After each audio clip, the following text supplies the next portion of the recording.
हा, तर विद्यार्थी मित्रांनो लक्ष द्या की 2024 ला आपली कंबाईन असेल, राज्यसेवा असेल, ही एक्झाम असेल. तर अर्थशास्त्रामध्ये या ठिकाणी तुम्ही थंबनेल पाहिलेच असेल की वारंवार विचारले जाणारे 30 प्रश्न. ऍक्च्युली कोणताही प्रश्न वारंवार विचारला जात नसतो. हा पहिला मुद्दा लक्षात घ्या. वारंवार विचारला जाणाऱ्याचा अर्थ असा होतो की या प्रश्ना रिलेटेडच प्रश्न या ठिकाणी आयोग वारंवार विचारतो.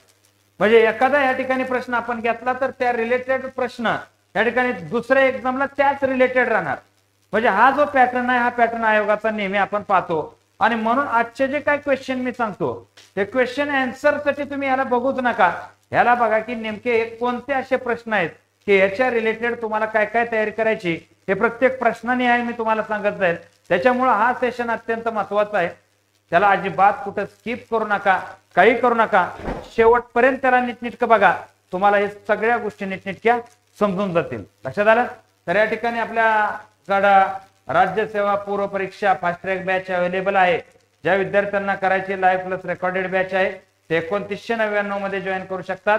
त्याच्यासाठी GS बाय उत्तम गोरे हे ऍप डाउनलोड करा आणि जो स्क्रोल वरती नंबर आहे 7038 155 255 असेल किंवा या ठिकाणी 7385 20 28 61 नंबर असेल, या कोणत्याही नंबरवरती तुम्ही कॉल करा. बरोबर आहे? तर आपण या ठिकाणी काय करूयात, प्रश्नाची सुरुवात करून देऊयात. ही टेस्ट सिरीज पण आहे, स्पेशल इकॉनॉमिक्सची बॅच सुद्धा आपली आहे. तर अर्थशास्त्र या विषयामध्ये कंबाईन आणि राज्यसेवेला कॉमन मध्ये विचारले जाणारे काही चॅप्टर असतात आणि कॉमन मध्ये विचारले जाणारे चॅप्टर्स आपण या ठिकाणी आज घेतलेले आहेत. आता या ठिकाणी बघा पहिला प्रश्न आपल्या समोर कोणता आहे. तर हा पहिला प्रश्न आहे, नाबार्ड कृषी क्षेत्राच्या विकासाकरिता कर्जाची सोय करून देते. अ पर्याय आहे. ब आहे नाबार्ड ग्रामीण व्यवसायांना कर्ज पुरवठा करते. क पर्याय नाबार्ड शहरी उद्योगांसाठी आर्थिक मदत करते आणि ड पर्याय नाबार्ड शहरी विकासासाठी आर्थिक मदत करते. आता या 4 प्रश्नामध्ये एक गोष्ट लक्षात घ्यायची आहे की हा प्रश्न रिपीट होईल का? नाही, पण याच्या रिलेटेड ज्याला आपण म्हणजे नॅशनल फायनान्स कॉर्पोरेशन, ज्याला वित्तीय संस्था आपण म्हणतो, त्या भारतातील वित्तीय संस्था या नेहमी लक्षात ठेवायचा, त्यावरती प्रश्न विचारतात. मग या वित्तीय संस्था कोणत्या असतील? एक्झिम बँक असेल, याच्याविषयी तुम्हाला इन्फॉर्मेशन माहित असावी. त्याच्याबरोबर सिडबी तुम्हाला माहित असावी. त्याच्याबरोबर तुम्हाला IDBI तुम्हाला माहिती असावी. त्याच्याबरोबर तुम्हाला ICICI तुम्हाला माहिती असावं. म्हणजे या ठिकाणी त्यानंतर या ठिकाणी आपण पाहतो की हे नाबार्ड आहे स्वतः, या नाबार्ड बद्दल तुम्हाला माहिती असावं. त्याच्याबरोबर नॅशनल हाऊसिंग बँक आहे, ह्याच्याबद्दल माहिती असावी. LIC बद्दल माहिती असावी. GIC बद्दल माहिती असावी. तर या ज्या आपल्या भारतातील वित्तीय संस्था आहेत त्या वित्तीय संस्थेवरती एक क्वेश्चन विचारला जात असतो. त्याच्यावरती वित्तीय संस्थेवर क्वेश्चन विचारला जातो आणि म्हणून या ठिकाणी हा नाबार्ड म्हणून प्रश्न बघू नका. आता नाबार्ड म्हणलं की एखाद्या कुठल्याही या संस्थेचा अभ्यास करताना अभ्यास कसा करायचा. फॉर एक्झाम्पल आपण नाबार्ड बद्दल सांगायचं झालं तर 1982 मध्ये या नाबार्डची स्थापना झाली. काय झाली? नाबार्डची स्थापना झाली. आता हे नाबार्डची स्थापना झालेली होती नरसिंहन समितीच्या शिफारसीनुसार ह्या नाबार्डची स्थापना झालेली होती. आता नाबार्ड म्हणलं की आपल्याला माहित आहे काय आहे की या ठिकाणी national bank for agriculture and rural development म्हणून आपण या बँकेची ओळख करतो. म्हणजे नावातच काय बघा, national bank for agriculture and rural development. म्हणजे हितच ह्याचं काम आपल्याला कळतं की ह्या बँकेचं कार्य काय असेल तर ऍग्री संदर्भात आणि ग्रामीण भागाच्या संदर्भातच काम असणार आहे. नावातच हिच्या हे काम आपल्याला माहिती आहे, नावातच हे आपल्याला एक काम दिसलेलं आहे.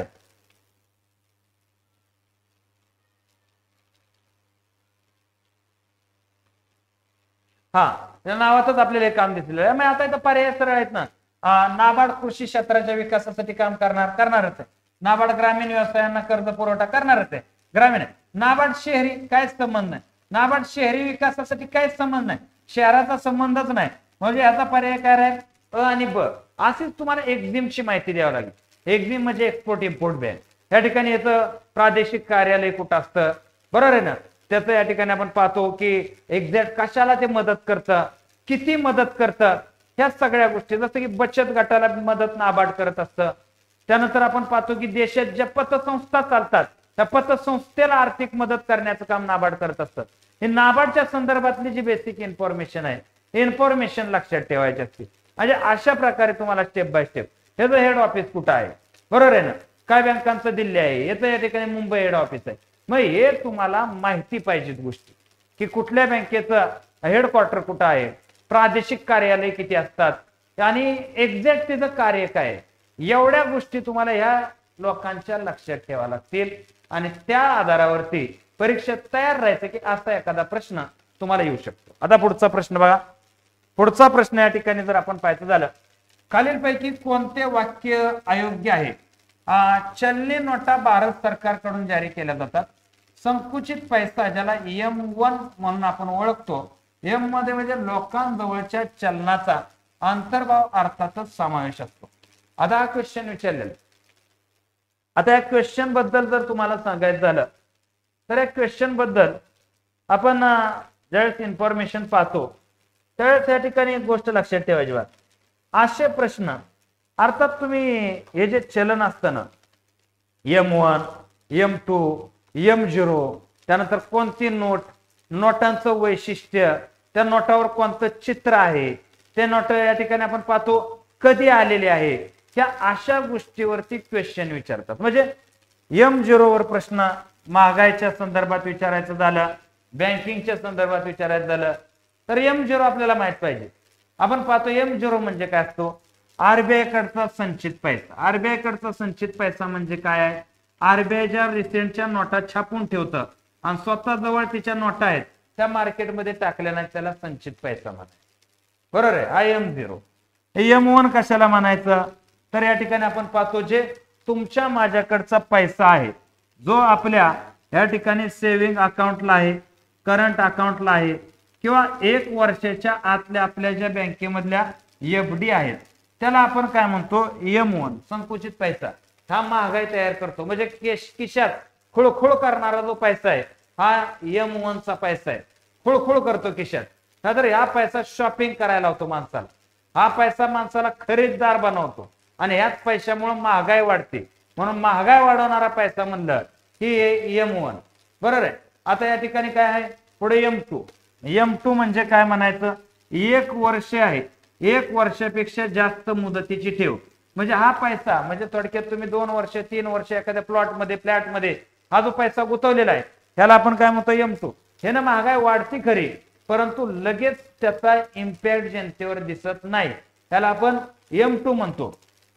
त्यानंतर M3 म्हणजे या ठिकाणी आपण लॉंग टर्मच्या ज्या ठेवी ठेवलेल्या असतात बँकेमध्ये, या ठिकाणी शेती फिती सगळे घेऊन ठेवलेलं असतं लॉंग टर्म जे सहज विकलं जाऊ शकत नाही, अशाला आपण काय म्हणायचं M3. म्हणजे ना माणूस श्रीमंत आहे असं आपण करतो परंतु त्या श्रीमंतीचा लगेच त्याला फायदा होत नसतो.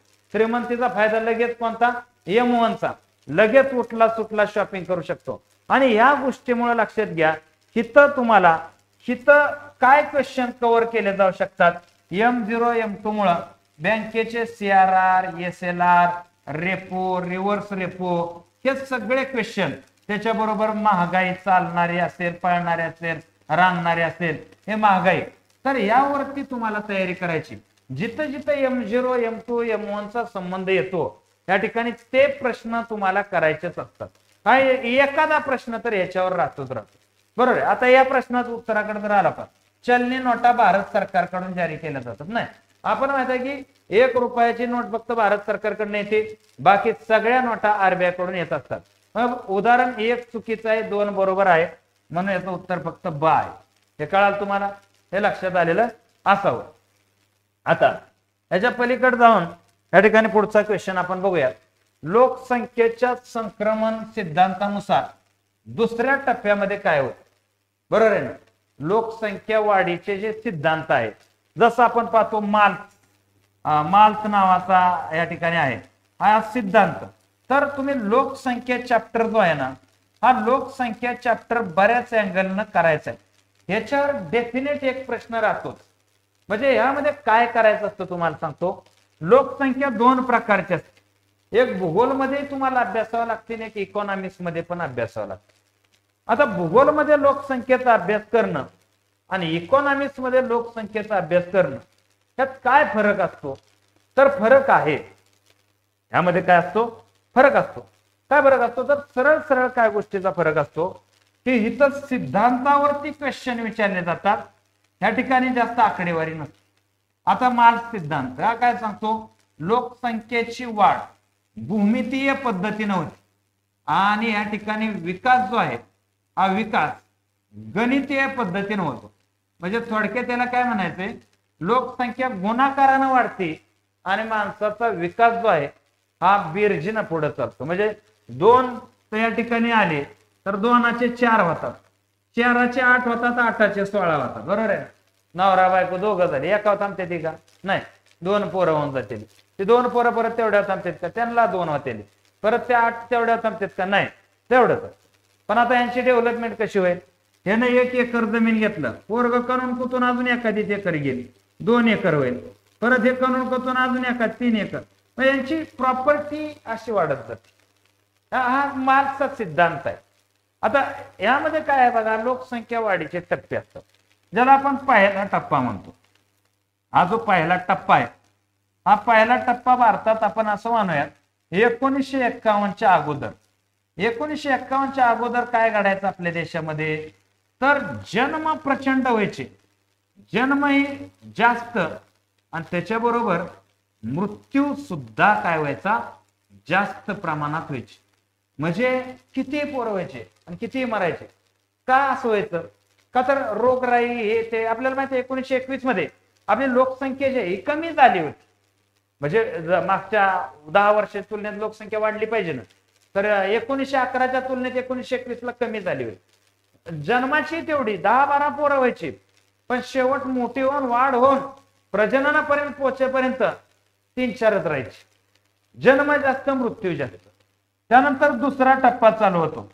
या ठिकाणी 1951ला देश स्वतंत्र झाला, त्यानंतर 71, 72, 82 पर्यंत या ठिकाणी दुसरा टप्पा येतो की जन्म प्रमाण जे आहे हे जास्त झालं आणि मृत्यूचं प्रमाण जे आहे हे कमी झालं. म्हणजे आपल्या वडिलांचाही विचार कर, जास्त आहेत ते 3-3, 4-4, 5-5 भाव आहेत, 6-6, 7-7 जण आहेत एका घरात. पण यांना थोडं थोडं लसीकरण आलं, देवीची लस आली, पटकीची लस आली, जेणेकरून मृत्यूचं प्रमाण कमी झालं, पण जन्माची संख्या तेवढीच राहिली. 82 नंतर तिसरा टप्पा आला. तिसऱ्या टप्प्यामध्ये आपला जन्म, म्हणजे या ठिकाणी आपण आता तिसऱ्या टप्प्यात आहोत. आपण किती आहे? तिसऱ्या टप्प्यात. या ठिकाणी 2011 पर्यंत हा तिसरा टप्पा काय आहे की आपल्या जन्माच्या वेळेस विचार झाले की बास पोरं नको, जास्त पोरं नको, 2-3च्या वर नको, जन्मही कमी आणि मृत्यूही कमी. हा झाला तिसरा टप्पा. तिसरा टप्पा काय? जन्मही कमी आणि मृत्यू पण कमी, दोन्ही कमी झालं. आता या गोष्टी ज्या आहेत या गोष्टीमुळे काय होतंय? लोकसंख्या स्थिर व्हायला सुरुवात होते. आणि चौथा टप्पा जिथं जपान वगैरे देश आहेत की यांच्यामध्ये ना जन्म या ठिकाणी अत्यंत कमी आणि मृत्यूचं प्रमाण थोडस जास्त, म्हणजे कमीच ते पण, म्हणजे एकदम म्हाताऱ्या लोकांचा देश तयार होतो. आणि तिथं पोरं होण्यासाठी बक्षीस ठेवावं लागतं. आपल्या देशाला ती वेळ येणार नाही कधी, का तर आपल्या सगळ्याच्या प्रयत्नामुळं 2021ला आपण एक मानाचा आपला सिरपेचा मध्ये तो तुरा लावलेला आहे की जगामध्ये आपण 1 नंबरला पोहोचलोय लोकसंख्येला. का? आपण हायगाई केली नाही म्हणून. बरोबर आहे? तर असो, तर लोकसंख्येच्या दुसऱ्या टप्प्यामध्ये काय की यामध्ये लोकसंख्या प्रचंड वेगानं वाढते. बरोबर आहे ना? जन्म जास्त, मृत्यू कमी, लोकसंख्या प्रचंड वेगानं वाढते. आता पुढे बघा, राष्ट्रीय लोकसंख्या धोरण. हे लोकसंख्येची धोरणं या ठिकाणी 1976चं धोरण काय, 2000चं धोरण काय, हे जे धोरणं आहेत ना, धोरणं तुम्हाला माहित असतात. आता या ठिकाणी आपण पाहतो की यामध्ये बरीच धोरणं होती. 2000ची धोरणं. आता या धोरणामध्ये आपल्याला माहित आहे की डॉक्टर स्वामीनाथन यांच्या अध्यक्षतेखाली हे आपला देश जो आहे या देशाला सन 2000 मध्ये या ठिकाणी लोकसंख्या धोरणाविषयी एक समिती स्थापन केलेली होती. म्हणजे एक अहवाल सादर केला होता, त्यानुसार त्यांनी 94ला एक अहवाल दिला, 2000ला त्यांनी धोरण मांडलं.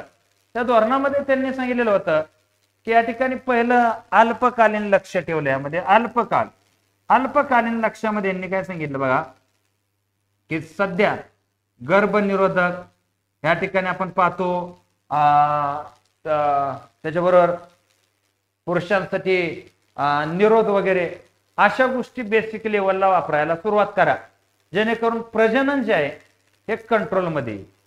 बरोबर आहे ना. त्याच्याबरोबर आपण पाहतो ज्या माता आहेत, गरोदर माता आहेत, त्यांच्यासाठी आरोग्य सुविधा तात्काळ उपलब्ध करा. म्हणजे वाजपेयी सरकारला त्यांनी इन्स्टंट मध्ये ही कामं लगेच करायला सांगितली आणि त्यांनी सांगितलं इन्स्टंट मध्ये जर ही कामं केली तर तुम्हाला परिणाम पाहायला मिळेल. पहिला टार्गेट दिलं 2010 पर्यंत एक तुम्हाला दिसेल की भारतीय स्त्रीचा जन्म दर 2.1% पर्यंत आलेला असेल, 2.1 वर आलेला असेल, म्हणजे 3 वर होता. भारतात सरासरी एका स्त्रीला 3 मुलं व्हायची, पण 2010 पर्यंत 2.1 मुलं होती. आता असं 0.1 मध्ये मुलगा असतं का? नाही, पण असं 2-3 स्त्रिया मिळून या ठिकाणी 10 मुलं होतील. 3 स्त्रिया मिळून 4 स्त्रिया म्हणून 10 मुलं होतील. तर असा जो प्रकार आहे, या प्रकार इथं करू शकता तुम्ही. म्हणजे असं केलं तर सध्या जर इन्स्टंट मध्ये तुम्ही गर्भनिरोधक, निरोध, बरोबर मातेचं आरोग्य, एज्युकेशन ह्या गोष्टी दिल्या तर 2010ला परिणाम मिळेल. आणि त्यामुळे काय होईल की 2045 मध्ये आपली लोकसंख्या स्थिर झालेली दिसेल, असं या धोरणाचं वैशिष्ट्य होतं. आता हे वैशिष्ट्य तुम्हाला 76च्या धोरणाचंही माहित पाहिजे, 2000च्याही धोरणाचं माहित पाहिजे, लोकसंख्येच्या संदर्भात प्रत्येक सिद्धांत तुम्हाला माहित पाहिजे, का तर ह्यावरती हमखास क्वेश्चन विचारला जातो. आता यामध्ये जर आपण पाहायचं झालं तर याचं जर आपण बेसिक लेवलला उत्तर पाहायचं झालं तर काय बघा, आरोग्याच्या पायाभूत सुविधांची गरजेचा पूर्तता करणे, बरोबर आहे. हे आहेत ना तात्काळ उद्देश होतात, मातांचं आरोग्य वगैरे, मूलभूत प्रजनन आरोग्य सुविधा उपलब्ध करणे हे आहे. एकूण प्रजनन दर हा बदली दराच्या पातळी इतका कमी करणे, इतका कमी करणे आहे का बदली दराच्या पातळी इतका, म्हणजे हा 4 असता तर 2 वर आणणं, त्याला प्रजनन दर बदली दराच्या पातळी इतका कमी, इतकं पॉसिबल आहे का? नाही. 3 आहे, 3 वरनं 1.5 वर आणायचं म्हणलंय का? नाही. असली वाक्य कळाली पाहिजे तुम्हाला, नेमक्या यांना काय म्हणायचं ते. सर्व मुलांचे सार्वत्रिक लसीकरण पूर्ण करणं हे ह्या धोरणाचं वैशिष्ट्य नव्हतं, हे वेगळंच धोरण होतं. ह्या धोरणाचं हे वैशिष्ट्य नव्हतं. म्हणजे हा मुद्दा लक्षात ठेवा की कोणत्या धोरणाचं कोणतं वैशिष्ट्य आहे हे पण माहिती पाहिजे. ह्या धोरणाचं हे वैशिष्ट्य नव्हतं, हे वेगळं धोरण होतं, बालकांचं लसीकरण वगैरे. उत्तर फक्त आहे. फक्त लक्षात ठेवा यावरती कोणते कोणते क्वेश्चन घ्यायचे. आता खालील दिलेल्या पर्यायातून संरचनात्मक बेरोजगारीची कारणे शोधा. कामरहित वृद्धी पर्याय, श्रमशक्ती वर्गात वाढ, अनुचित तंत्रज्ञान आणि अनुचित शिक्षण प्रणाली. संरचनात्मक बेरोजगारी एक गोष्ट नेहमी लक्षात ठेवा, बेरोजगारी चॅप्टर जो आहे हा बेरोजगारी चॅप्टर तुम्ही तोंड पाठ करणं, युट्यूबला मी टाकलेला आहे. आता ह्याला मी डिटेल तुम्हाला सांगत नाही, तर एका एका प्रश्नाला मी एक चॅप्टर शिकवू शकतो. आपल्यात भरपूर दम आहे, बरोबर आहे ना. बॅच तुम्ही जॉईन करा इकॉनॉमिक्स, तुम्हाला लक्षात येईल इकॉनॉमिक्स आपल्या पुढे काही चीज नाही. त्यांना देते का? तर आता बेरोजगारीचे प्रकार असतात, संरचनात्मक स्ट्रक्चरल बेरोजगारी, फक्त ह्याच्याविषयीच मी बोलतो. हे आपल्यासारख्या देशात म्हणजे काम रहित वृद्धी. आता आपला मोदी सरकार काय सांगतंय, आपल्या देशाचा जीडीपी प्रचंड वाढलाय. हो वाढलाय, मग IITत काम करणाऱ्या, IITत शिकणाऱ्या 36% पोरांना नोकऱ्या नाही. मग देशाची डेव्हलपमेंट झाली म्हणताय, मग नोकऱ्या गेल्या कुठे? IIT वाल्याला नोकऱ्या नाही त्या, या BN-BSc वाल्यांनी तर विषय काढायची गरज नाही. काय लोक म्हणतात MPSC मुळे लोक बेरोजगार झाले. नाही, बेरोजगार लोक MPSC कडे आले. MPSC येऊन नाही बेरोजगार झालं कोण, ऑलरेडी त्यांच्या अपॉर्च्युनिटीज नव्हत्या बाहेर, म्हणून ते MPSCत आहेत. बाहेर जर अपॉर्च्युनिटीज असतील तर ते MPSCत काय येतील, हा पण मोठा प्रश्न आहे ना. म्हणजे लक्षात घ्या. दुसरं, श्रमशक्ती वर्गात वाढ, श्रम करणाऱ्या लोकांमध्ये वाढ झाली. अनुचित तंत्रज्ञान, अजून पण आपलं ते पारंपरिक एज्युकेशन. आता समजा ऍग्री तुम्ही शिकताय, ऍग्री भारतातच खापायचंय तुम्हाला, शेती भारतातच करायची, उत्पादन भारतात, खाय प्यायचे भारतात, खुरपायला बाया भारताच्या, या ठिकाणी बैल भारताची, माल घेणारा भारताचा, सगळं भारताचं, आणि हे शिकतं इंग्रजीमधून ऍग्री. काय उपयोग आहे का? कशाशी काही संबंध आहे का याचा? नाही संबंध. तुम्हाला या देशाचंच काय कळेना, त्याला आता म्हणजे या ठिकाणी आपण पाहतो प्लॉगिंग, ते प्लॉगिंग म्हणजे काय त्याला कळेना, आणि नांगरायचं का वडायचं का खुरपायचं लक्षातच आहे ना, पंचायत होत. म्हणजे याच्यामुळं काय टेक्नॉलॉजी डेव्हलपमेंट होत नाही आपली, आणि त्याच्यामुळे पोरं डेव्हलप होत नाहीत. आणि अनुचित शिक्षण प्रणाली ना, तर या सगळ्याच गोष्टी आपल्या देशात दिसतात. ह्यातून स्ट्रक्चरल बेरोजगारी तयार होते. असं फक्त भारतासारख्या अविकसित देशाचं घडतं, अमेरिकेत वगैरे असं घडत नसतं. अमेरिकेत मराठीचे ऍग्री शिकवतील का तिथं कधी? नाही ना. आता इथं चारही पर्याय. तसंच तुम्ही लक्षात घ्या, स्ट्रक्चरल बेरोजगारी झाली, त्याच्याबरोबर आपण संरचनात्मक झाली, त्याच्याबरोबर बेरोजगारीचे जे प्रचंड बेरोजगारी आहे, त्याच्याबरोबर आपण पाहतो की कमी प्रतीची बेरोजगारी आहे. हे जे बेरोजगारीचे प्रकार आहेत ना, हे प्रकार करून आता त्याच्याबरोबर नेक्स्ट क्वेश्चन आहे, तेंडुलकर समितीच्या 2011-12 मध्ये भारतात दारिद्र्य रेषेखालील लोकसंख्येचं शेकडा प्रमाण किती होतं? हे आपल्याला माहित आहे की तेंडुलकर समितीनं या ठिकाणी हे शेकडा प्रमाण दिलेलं होतं 21.9%. आता ह्या विषयी मला एक गोष्ट सांगायची, त्यामुळे मी ती गोष्ट थोडीशी शोधून सांगतो, म्हणजे ते कसं पक्की राहते. हा, आता बघा मॅटर काय की सरळ सरळ आपल्याला माहित आहे की तेंडुलकर समिती सुरेश तेंडुलकरचा कार्यगट जो आहे 2005 मध्ये स्थापन केलेला होता. 2009 ला या कार्यगटानं आपला पहिला अहवाल मांडलेला आहे. कधी? 2009 ला अहवाल मांडलेला होता. आता दारिद्र्य चॅप्टर जो आहे ना, राज्य सेवा कंबाईन, याच्यासाठी तुम्हाला माहितीच पाहिजे का. जर तेंडुलकरनी 21.9 सांगितली, मग तरी गव्हर्नमेंटला सोचलं नाही. मग 2011ला रंगराजन समिती आणली, मग त्यांनी फार 29% नेलंय दारिद्र्य. दारिद्र्य कशाला म्हणायचं, एपीएल बीपीएल कशाला म्हणायचं. 1962चा गाडगीळ कार्यगट काय होता, त्याच्याबरोबर आपण पाहतो की 1979 अलग कार्यगट काय होता, त्याच्याबरोबर आपण पाहतो की या ठिकाणी 1993चा लकडावाला कार्यगट काय होता, तेंडुलकर कार्यगट काय होता, या ठिकाणी कुणी कशाचा उष्मांकाचा वापर कुणी केला, कुणी या ठिकाणी आपण पाहतो MMRPचा वापर केला, कुणी MRPचा वापर केला. ह्या गोष्टी तुम्हाला मी एकदा युट्यूबला व्हिडिओ घेणे नाही, याच्यावर घेतलेला असेल कदाचित मी, तर बघा तुम्ही, एक नंबर त्यात समजून दिलेली. आणि दारिद्र्य बेरोजगारी चॅप्टर तुम्हाला कुठल्या हालतीत करायचं का, तर याच्यावर तुम्ही बघा पेपरमध्ये 2-3 प्रश्न या 2 चॅप्टर वरतीच राहतात म्हणजे राहतात. यात काही डाऊट नाही, शंका नाही, बापकेबाजी नाही, बापारी नाही, पुढ्या सोडणं नाही, काहीच नाही, हे राहतातच प्रश्न. बरोबर आहे. आता बघा हे प्रत्येक समित्या, आता हे आपल्याला बेसिक माहित आहे की तेंडुलकर समिती म्हणले ग्रामीण दारिद्र्य, नरसिंह समिती म्हणले बँकिंग क्षेत्र सुधारणा, चक्रवर्ती समिती म्हणले की वित्तीय क्षेत्र सुधारणा, राजचलय म्हणले की कर सुधारणा. म्हणजे तुम्हाला समितींचा अभ्यास, दांडगा अभ्यास पाहिजे. मग बँकिंगच्या क्षेत्रात कोणकोणत्या समिती होत्या पाठच पाहिजे. मग या ठिकाणी तुम्हाला म्हणतो नरिमन समिती काय, नरसिंहन समिती काय, नरसिंहम समिती काय. या ठिकाणी आपण पाहतो पुढे चालून आलेल्या या ठिकाणी ज्या भरपूर समिती होत्या, या सगळ्या समितींचा तुम्हाला अभ्यास पाहिजे. म्हणजे ज्या ज्या समिती आहेत, उर्जित पटेल समिती आली, रघुराम राजनचा कार्यगट आला, ते सगळे कार्यगट तुम्हाला पुढे चालून सगळ्याच प्रकारे तुम्हाला माहित पाहिजे का, तर ह्याच्यावरच तुमचं सगळं डिपेंड आहे. बँकिंग क्षेत्रातल्या समित्या, उद्योग क्षेत्रातल्या समित्या, LPGच्या समित्या, बँकिंगच्या समित्या, कराच्या समित्या, एवढ्या समित्या तुम्हाला पाठ ठेवायचेच ठेवायचे. बस एवढ्याच ठेवा पाठ. या ठिकाणी अजून एक राहिली, व्यापाराच्या समिती, आयात निर्णयात धोरणाच्या समित्या. या समिती तुम्हाला पाठ पाहिजे. या समितीवरती क्वेश्चन राहतो म्हणजे राहतो. बरोबर आहे. आता याचं उत्तर काय, फक्त आ आणि ब बरोबर. हा ब्रिक्स बँकेचे संस्थापक सदस्य आपल्याला माहित आहे 2009 ला या ठिकाणी आफ्रिकेमध्ये ब्रिक्स बँकेची स्थापना केली होती. आता ब्रिक्स पहिल्यांदा या ठिकाणी असं नाव होतं ब्रिक. पहिल्यांदा नाव काय होतं? ब्रिक. हा ब्राझील, रशिया, इंडिया, चायना आणि त्यानंतर परत यस आलं, साऊथ आफ्रिका वाढला, त्यानंतर वाढलं. पण संस्थापक सदस्य कोण होतं?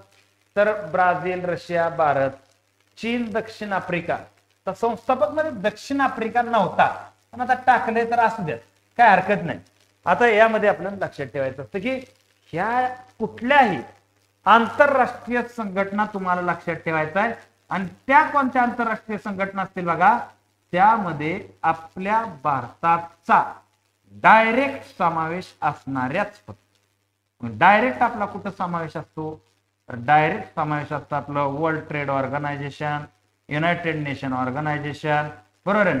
हे ब्रिक्स म्हणा, एशियन म्हणा, यामध्ये आपला डायरेक्ट समावेश. त्यानंतर G20 म्हणा, इथं आपला डायरेक्ट संबंध आहे. डायरेक्ट संबंध जिथं आहे ना, त्या प्रत्येक संघटना आपल्याला, ओपेकची आपल्याला गरज नाही. ओपेक मध्ये आपण नाही, डायरेक्ट आपला काय संबंध तिथे येत नाही. ह्या अशा प्रकारे जिथं आपला डायरेक्ट संबंध आहे ना, त्या प्रत्येक संघटना तुम्हाला लक्षात ठेवायचे. लक्षात आलं? ठीक आहे. त्यानंतर पुढचा प्रश्न जर आपण पाहायचा झाला उद्योगामध्ये, पहा आपल्याला हे माहित पाहिजे उद्योगाचं पहिलं 1948चं धोरण होतं, परत 1956 ला एक धोरण आलं, त्यानंतर आपण पाहतो 1969 ला धोरण आलं, त्यानंतर आपण पाहतो 1980 ला धोरण आलं. म्हणजे ही जी उद्योगाची धोरण आहेत, परत 1991चं नवीन उद्योग धोरण आलं, त्यानंतर 2011चं धोरण आलं, त्यानंतर आपण पाहतो मोदी सरकारने या ठिकाणी 2014 ला एक धोरण आणलं. ही जी उद्योगाची धोरणं आहेत, make in India, standup India, startup India, कधी काय झालं, कुठं काय झालं, या ठिकाणी कुणाला लोन देतात, काय लोन देतात, मुद्रा लोन काय आहेत, या सगळ्या गोष्टी तुम्हाला माहित पाहिजेत. या ठिकाणी महारत्न, नवरत्न, मिनीरत्न कंपन्या कोणकोणत्या आहेत, त्या तिथे येण्यासाठी डायरेक्ट रेट क्रायटेरिया काय लावले जातात, आल्यानंतर फायदा कोण कोण, सध्या महारत्न मध्ये आलं, कोण सध्या नवरत्न मधून आउट झालं, हे सगळं माहित पाहिजे. आता हे गोष्ट पाहायचं आहे 1956 म्हटलं की दुसरे औद्योगिक धोरण, त्याला समाजवादी धोरण आपण म्हटलं जातं. त्यानंतर आपण पाहतो मक्तेदारी व्यापारी प्रतिबंधक कायदा, या ठिकाणी आपण पाहतो की याला MRTP कायदा म्हटलं जातं, monopolies and restrictive trade practice, Indira गांधीने आणलेला होता. परकीय चलन कायदा, याला आपण फेरा कायदा म्हणून ओळखतो, 1973 ला आलं. नवीन औद्योगिक धोरण आलं 1991 ला, LPG लिबरलायझेशन प्रायव्हेटायझेशन, किती उद्योग या ठिकाणी परकीय गुंतवणुकीसाठी खुले आहेत, किती उद्योग खुले नाहीत, FDI म्हणजे काय, FPI म्हणजे काय, FII म्हणजे काय, या बेसिक गोष्टी तुम्हाला माहिती असणं गरजेचं आहे. बरोबर आहे ना? आता सध्या किती उद्योग राहिलेले आहेत परकीय गुंतवणुकीसाठी, बाकी का मोदींनी सगळंच उद्योग काढले विकायला, हेही बघायचं आहे आपल्याला, हेही नीटनेटका अभ्यास करायचा असतो. त्यामुळे ह्या गोष्टी तुम्ही काय करायच्या आहेत, प्रॉपर रित्या लक्षात घ्यायच्या आहेत. आता ह्या क्रांती, आता जर तुम्हाला पाहायचं झालं तर ऍग्रिकल्चर सेक्टरमध्ये या ठिकाणी ज्यावेळेस आपण पाहतो हे क्रांती झाला किंवा कुठले कुठले मुद्दे झाले, हे मुद्दे नेहमी लक्षात ठेवायचे असतात. याचा म्हणजे कसं असतं बा, हा बेसिक क्वेश्चन असतात. हे बेसिक क्वेश्चन पण काय काय क्रांती या ठिकाणी आपल्याला फसवतात. जसं की आपण पाहतो हरित क्रांती म्हणलं की अन्नधान्य आलं, बरोबर आहे ना. त्याच्याबरोबर आपण पाहतो नील क्रांती म्हणलं की मत्स्य उत्पादन आलं, श्वेत क्रांती म्हणलं की दूध उत्पादन आलं, हरित क्रांती म्हटलं की अन्नधान्य, पिवळी क्रांती म्हटलं की तेलबिया आली, त्याच्याबरोबर इंद्रधनुष्य म्हटलं की कृषी क्षेत्र आलं, या ठिकाणी नारंगी क्रांती म्हटलं की युक्रेन मध्ये आली, चंदेरी क्रांती म्हटलं की आपण म्हणतो कापूस उत्पादन, सोनेरी क्रांती म्हटलं की आपण साग उत्पादन, गोल क्रांती म्हटलं की आपण म्हणतो बटाटा उत्पादन करायचंय, त्याच्याबरोबर लाल क्रांती म्हटलं की टोमॅटो आहे, अमृत क्रांती म्हटलं की नद्या जोड आहे, त्याच्याबरोबर गुलाबी क्रांती म्हटलं की कोळंबी आहे, त्याच्याबरोबर आपण पाहतो करडी क्रांती म्हणले खत उत्पादन आहे, कृष्ण क्रांती म्हणले की पेट्रोलियम आहे. ह्या क्रांती ज्या आहेत या क्रांती लक्षात ठेवा, कारण ऍग्रिकल्चर मध्ये ह्याच बेसवर क्वेश्चन असतो, ह्याच बेसवर काय क्वेश्चन आहे, ह्याच्या पलीकडे वेगळा बेस यांना काय नाही. आता हे कॉमन क्वेश्चन आहे की भारतातील द्वितीय क्रमांकाचा शेती आधारित, पहिल्या क्रमांकाचा कापड आणि दुसऱ्या क्रमांकाचा साखर उद्योग आहे, शेतीवर आधारित उद्योग म्हणलं तर. त्यानंतर हे बघा, आता हरित क्रांतीमुळे कशाची वाढ झाली, ते सगळ्यात जास्त गव्हाची वाढ झाली. काय डाऊट आहे का यामध्ये? काय डाऊट नाही. आता त्यानंतर नेक्स्ट क्वेश्चन आहे बघा, हा प्रश्न बजेट. आता बजेटवर तुम्हाला सांगतो आपण मुख्य लेक्चर बनवणार आहोत आणि इथून पुढचे जे क्वेश्चन आहेत त्याला आपण सेकंड पार्ट मध्ये टाकूया, जेणेकरून तुमच्या लक्षात येईल की कशा प्रकारे क्वेश्चन विचारले जातात. 30 प्रश्न आपण घ्यायचे आणि 30 मधून जेवढा मी सांगतोय तेवढाच अभ्यास करा, त्याच्या पलीकडे काय करायची गरज नाही. चालेल. तर एक गोष्ट लक्षात घ्या, ज्याला वाटतं इकॉनॉमिक्स प्रचंड अवघड आहे त्यासाठी, त्याला आपली स्पेशल इकॉनॉमीची बॅच आहे, इकॉनॉमीची स्पेशल बॅच करा. त्यानंतर मग मला सांगा डाऊट मागे राहिला. आणि जर तुम्हाला आता करायचंच आहे राज्यसेवा कंबाईन, तर या ठिकाणी 2999 ची ही बॅच आहे. या बॅच मधून फास्ट ट्रॅक लेवलनं तुमची तयारी पण करून घेतली जाईल. एकदम तुम्हाला सांगतो डोळे झाकून तुम्ही माझ्याकडे आले ना तरी काय हरकत नाही, तर तेवढ्या विश्वासानं आपण शिकवत असतो. चालेल. इथपर्यंत मला सांगायचं होतं, तुमच्या लक्षात आलं असावं अशी मी अपेक्षा व्यक्त करतो आणि या ठिकाणी मी थांबतो. जय हिंद, जय महाराष्ट्र.